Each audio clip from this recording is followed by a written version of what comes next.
botar aí na tela como é que funcionou o trabalho de algumas comissões da verdade em alguns países da América Latina.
Bom, a partir desses exemplos, faço a pergunta aos dois. É claro que qualquer comparação com outras nações que contêm outros povos, outras realidades, ela pode ser infrutífera. Existe, no ponto de vista de vocês dois, algo que possa ser contextualizado e levado em conta com as experiências da América Latina, que teve, obviamente, outros momentos de repressão, outras histórias, outros generais no poder? O que se pode pegar de exemplos dos nossos colegas? Quanto ao que General, a senhora falou sobre os Estados Unidos participando da Revolução 31 de Março, isso não é verdade. Havia uma chamada Operação Thomas Mann para derrubar o governo na América Latina, que é uma operação fictícia. Isso está no livro da KGB e a Desinformação Soviética, de Ladislau Bittman, do Serviço de Desinformação da Tchecoslováquia.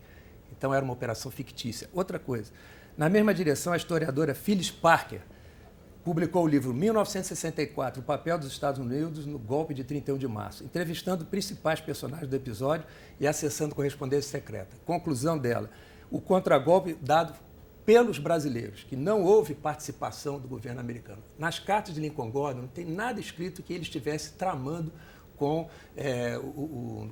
quase com o brasileiro. Houve sim um movimento da esquadra americana no dia 31 de março. Só que ela voltou do Caribe, porque a situação aqui já tinha se resolvido sem nenhum derramamento de sangue. E eu digo uma coisa, se chegasse a esquadra aqui, o Exército teria tomado posição contra o desembarque de tropa americana. Jamais iria aceitar isso aqui. Outra coisa, não estava havendo tentativa de golpe. Então vamos ver aqui o Globo de 31 de março. Diz o seguinte: seria loucura continuarem as forças democráticas desunidas e inoperantes, enquanto os inimigos do regime vão fazendo ruir tudo aquilo que os impede de atingir o poder. A democracia não deve ser um regime suicida que dê a seus adversários o direito de trucidá-la. Isso no Globo. A mesma coisa Folha e Estadão. Bom, agora sobre o que a gente acabou de mostrar, para poder ter a sua informação, general. Ela falou obviamente, a gente vai ter aqui um momento de debate, a gente tem que trazer o público que está esperando uma informação sobre o que a gente acabou de mostrar para vocês. Eu só quero dar aqui, no caso, dossiê, o Braço Armado de Brizola, estatutos do Grupo dos 11 de Brizola. Além da prisão, está previsto um julgamento sumário, isso quem estivesse preso pelos grupos dos 11, de oponentes ao movimento, onde se inclui autoridades públicas, políticos, personalidades. No caso de derrota do nosso movimento, e esta é uma informação para uso somente de alguns companheiros de absoluta e máxima confiança, os reféns deverão ser sumária e imediatamente fuzilados. Quanto à anistia, a anistia no Brasil não foi uma autoanistia. A anistia no Brasil foi uma anistia ampla, geral e restrita. Surgiu de um processo legislativo, em que participou a oposição, participou a situação, participaram a OAB, já não havia mais AI-5, não havia mais regime de exceção, nós estávamos em plena abertura democrática.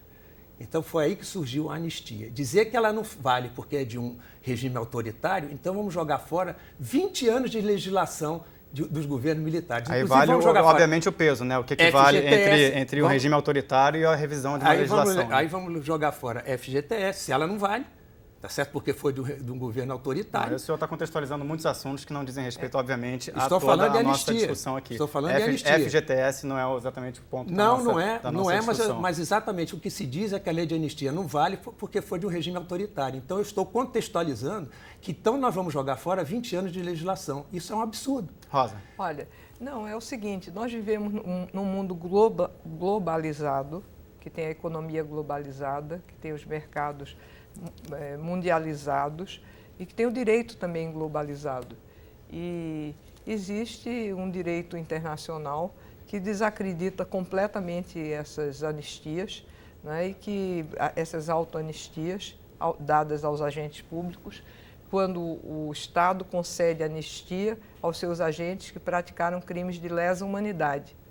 Isso está bastante hoje definido na perspectiva de direitos internacionais. O Brasil foi um país que assinou a declaração, que é parte da Organização das Nações Unidas, é parte da OEA, aceitou voluntariamente cumprir os seus tratados e é por isso que na condenação que ele sofreu no caso Araguaia, onde 22 famílias e mais algumas associações que se vincularam a essas famílias pediram um pronunciamento da Corte Americana, da Corte Interamericana, sobre aqueles 70 jovens que desapareceram, 70 pessoas que desapareceram no Araguaia, e a Corte Interamericana disse o seguinte, que é obrigação do Brasil desvendar a responsabilidade desses agentes públicos que praticaram esses crimes, mas não só desses agentes em relação a esses crimes. Mas como a Comissão da Verdade se baseia nesse tipo de punição da Organização dos Estados Americanos para focar nos seus trabalhos? Não, a Comissão da Verdade não tem poderes jurisdicionais. A Comissão da Verdade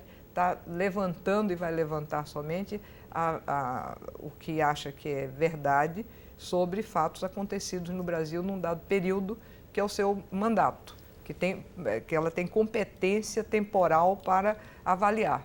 Agora, vamos recomendar, sim, como todas as outras comissões da verdade, que haja justiça para esses casos, que não é da nossa competência, né?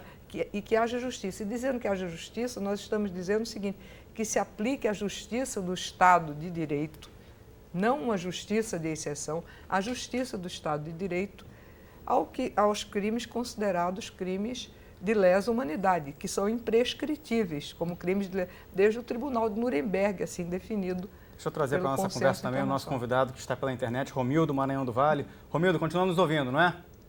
O nosso convidado que está pela internet, Romildo Maranhão do Vale. Romildo, continua nos ouvindo, não é?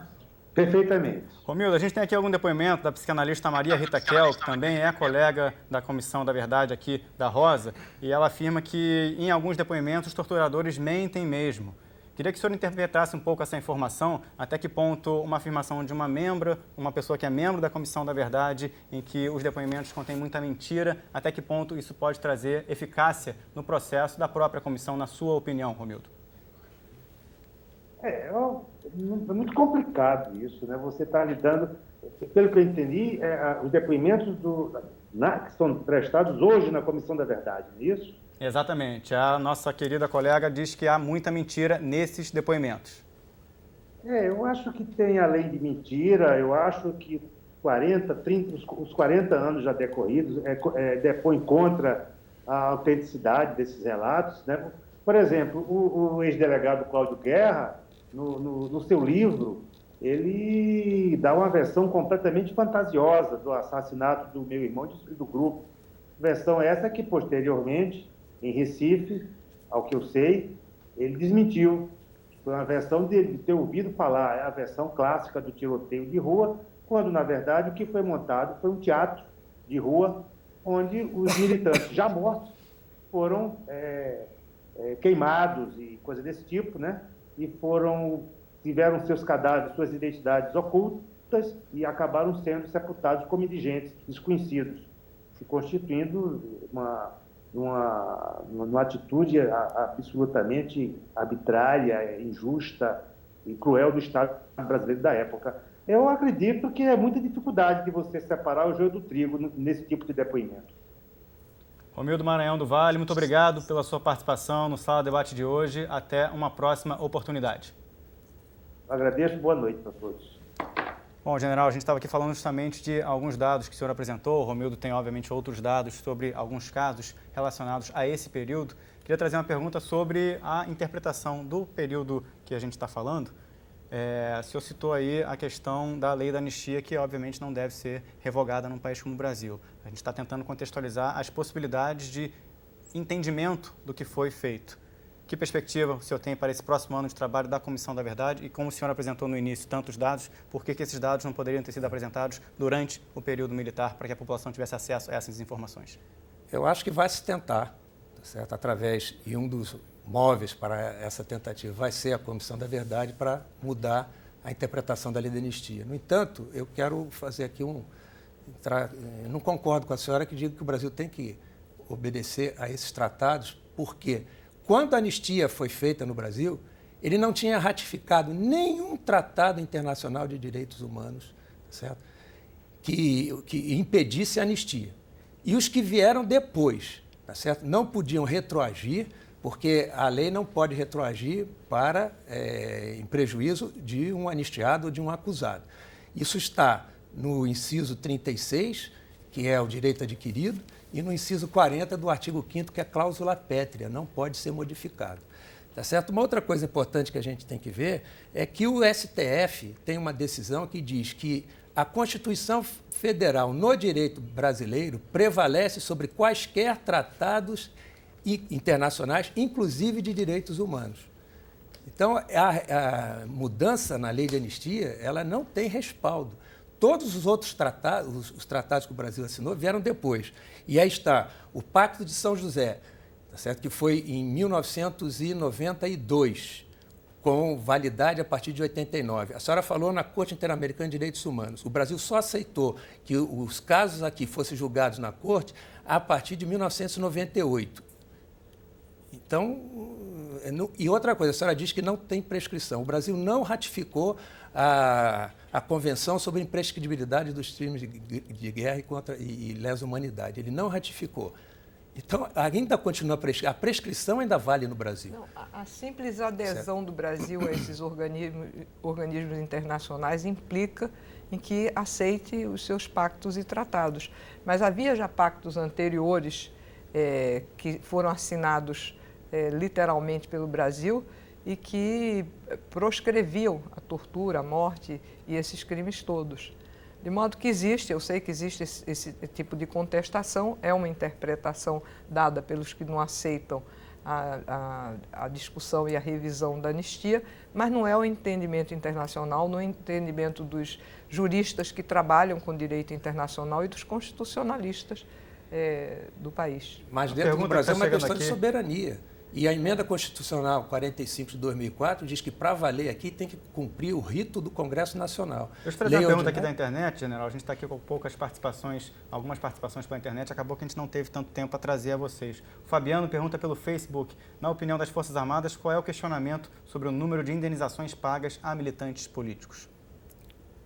Não tem, assim, questionamento. Isso aí já está acontecendo desde 1995. Eu só acho o seguinte, que se nós formos pegar, a Assembleia Geral da ONU adotou os princípios, diretrizes e princípios para a reparação dos que sofreram violação de direitos humanos.